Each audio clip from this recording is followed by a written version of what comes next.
Le tacle, ou plutôt les tacles du jour, car il y en a deux.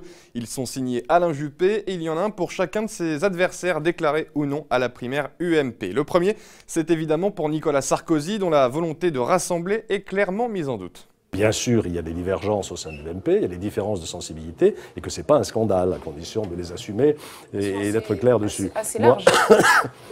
Oui, aujourd'hui, il y a effectivement deux tendances, on les voit bien. La première qui est, comment dire, à droite toute, puis la deuxième qui est davantage au rassemblement. Une manière pour le maire de Bordeaux de se placer en seul et unique chantre du rassemblement de la droite dont il se réclame et du centre. Après l'ancien président, son ancien Premier ministre François Fillon, le seul qui, jusqu'à présent, avançait un programme. Mais aujourd'hui, Juppé lève le voile sur le sien. État fort, Europe réconciliée, éducation et des économies faramineuses. Écoutez.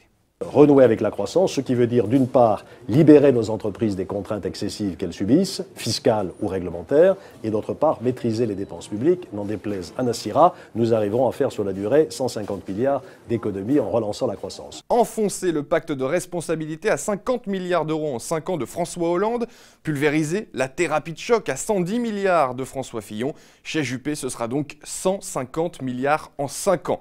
Mais il y a donc urgence pour lui de détailler ses propos, de les documenter, faute de quoi tout cela s'apparentera très vite à une promesse de Gascon et ses adversaires ne manqueront pas de lui rappeler.